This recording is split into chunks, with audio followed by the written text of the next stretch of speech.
Voy a tratar de ser lo más breve posible para no abusar de su generosidad y de su tiempo.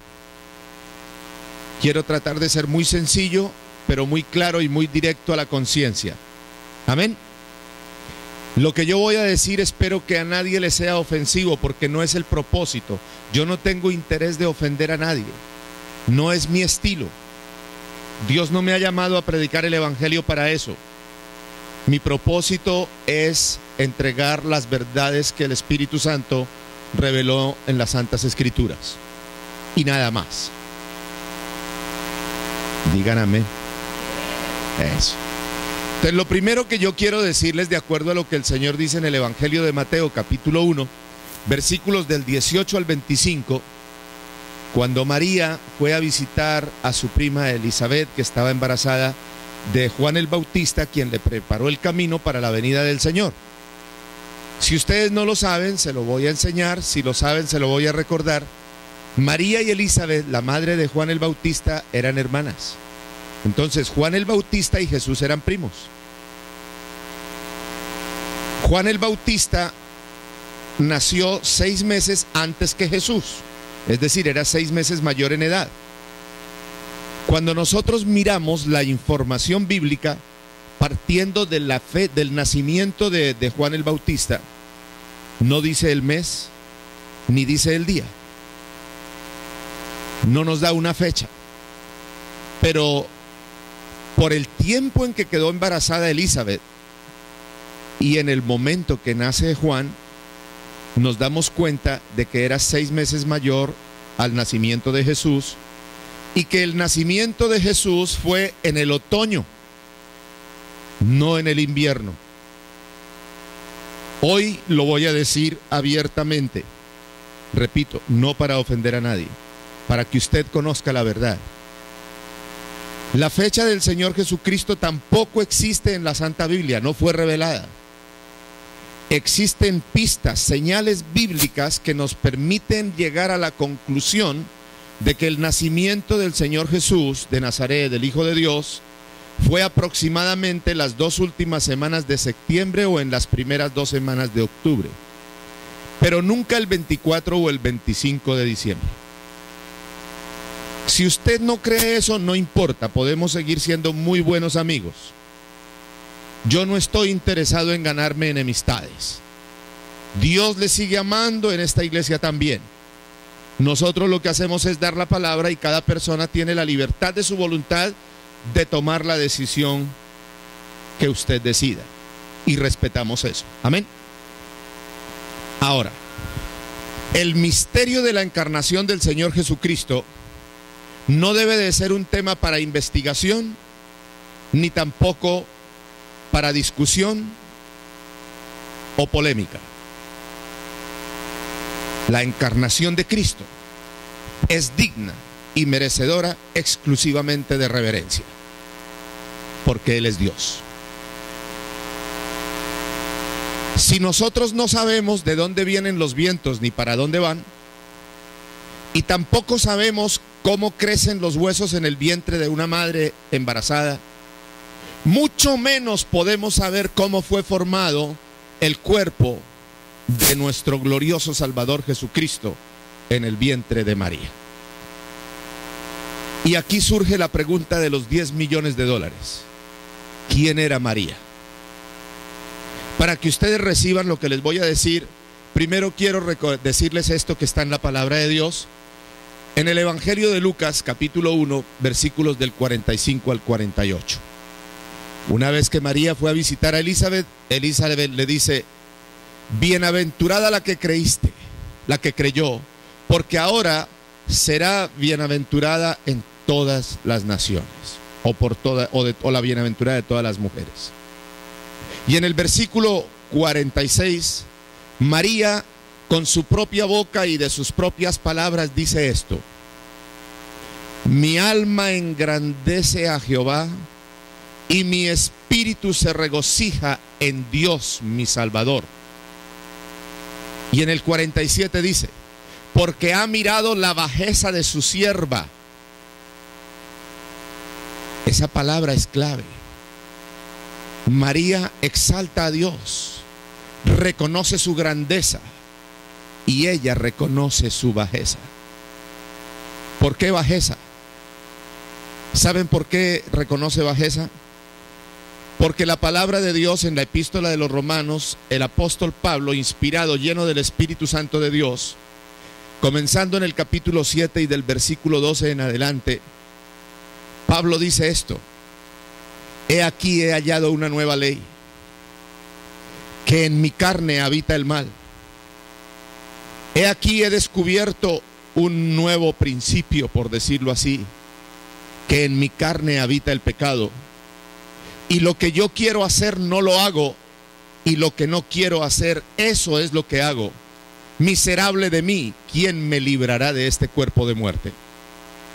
Pablo se autodenomina miserable. María reconoce su bajeza, porque en la carne de todo ser humano habita el pecado. No ha existido ni existirá hombre después de Jesucristo, ni hombre ni mujer sobre la tierra, que pueda decir que es infalible, que es libre de culpa, que es libre de pecado, ni que es libre de error. Ustedes dirán, pero este hombre me está ofendiendo porque está hablando mal de María. No. Lea la Biblia en Lucas 1 del 45 al 48 y ahí encuentra lo que yo le estoy diciendo. Por muchos siglos se ha enseñado a la humanidad que nosotros los evangélicos cristianos odiamos a María. No hay nada más lejos de la verdad que eso. Si un cristiano ha sido ortodoxa y correctamente enseñado y edificado bajo el fundamento y en el fundamento de la palabra de Dios, entonces tiene que darle gracias a Dios por la vida de María. Porque ella es parte de la Biblia, porque ella conocía la palabra de Dios, porque era temerosa y reverente con Dios y se propuso vivir en obediencia a la palabra del Señor todos los días de su vida, y ese fue el motivo por el cual María halló gracia ante los ojos de Dios para recibir el ministerio, que fue la única mujer en recibirlo y que nunca más se va a volver a repetir: concebir en su vientre a Jesús de Nazaret, el Salvador del mundo. María era una judía de un corazón piadoso, quieto, tierno, dócil, fácil de conducir por Dios, que era el que la había creado. María era una mujer pura, consagrada, dedicada, entregada totalmente a la obediencia de la palabra para poderle servir a Dios. No podemos odiar a María. El cristiano que odia a María, simplemente el amor de Dios no está en él. La tenemos que amar, pero también tenemos que cumplir con la otra parte de la escritura: no la podemos adorar. Y le voy a decir por qué. Porque Jesús no nació de una reina ni de una emperatriz. María era una jovencita judía, humilde, sencilla, de corazón dócil, tierno y entregado a Dios. No era una reina. En el cielo no existe una reina. La palabra de Dios nos dice con toda claridad que en el cielo hay un rey, que es el Rey de reyes y Señor de señores, el Alfa y la Omega, el León de Judá, el principio y el fin, y su nombre es Jesús de Nazaret, el Hijo del Dios Altísimo. Y en el Antiguo Testamento nos dice la palabra de Dios que Él es celoso de su gloria, que su gloria no la comparte con nadie y que solamente Él es digno de adoración. Ese es parte del mensaje. Ahora, Dios escogió una mujer como María para permitir que fuera el vaso por el cual nacería el Salvador del mundo. En Mateo 1 dice que cuando ella se halló encinta, José tuvo miedo. María nunca tuvo miedo. Pero imagínense ustedes la ansiedad en que cayó aquella jovencita cuando se dio cuenta de que estaba embarazada, sabiendo que no había tenido intimidad con ningún hombre, pero que tampoco tenía cómo convencer a la comunidad de su época para demostrarles que era pura, digna y justa. Y es que la humanidad tenemos la tendencia a juzgar muy rápido, ¿o no?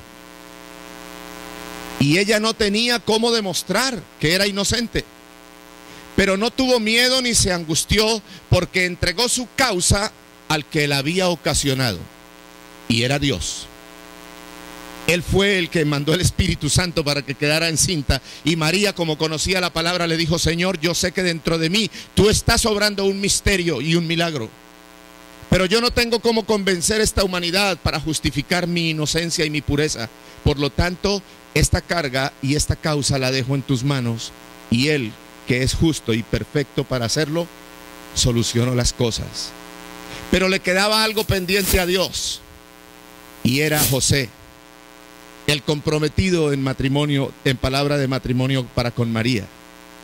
Dice la palabra que José era justo, pero que tuvo miedo por difamar a María y que la acusaran de ser una fornicaria.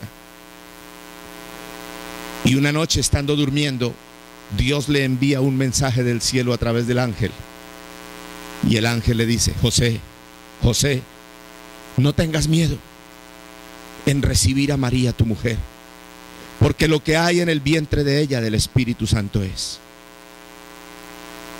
Con ese mensaje sobrenatural, Dios levantó la carga, la angustia de José, le dio paz en su corazón y se cumplió el propósito de Dios. Nació el niño y lo llamaron Jesús. La palabra o el nombre Jesús viene del hebreo para el griego Yahshua, que quiere decir Josué. Y Josué se traduce como Yahvé, que quiere decir salvación. En otras palabras, el nombre Jesús quiere decir Salvador o salvación. ¿Lo recibieron? Por eso nació Jesús, para venir a salvarnos. ¿A salvarnos de qué? ¿A salvarnos de quién? Recuerden que la palabra de Dios dice que por un hombre entró el pecado en el mundo y por el pecado la muerte.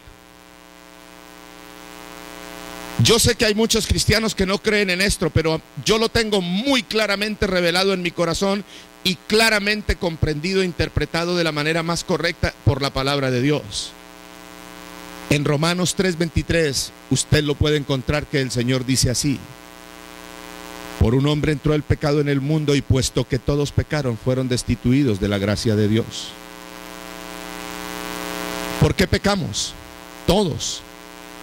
Porque heredamos la maldición del pecado de Adán y Eva. Esa es una herencia de maldiciones. Y fuimos destituidos. La palabra destituidos quiere decir fuimos echados de la gloria de Dios.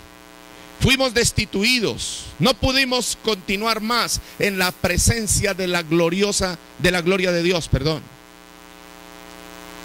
Para eso nació Jesucristo como Rey, para reconciliarnos con el Padre, para perdonarnos todos nuestros pecados.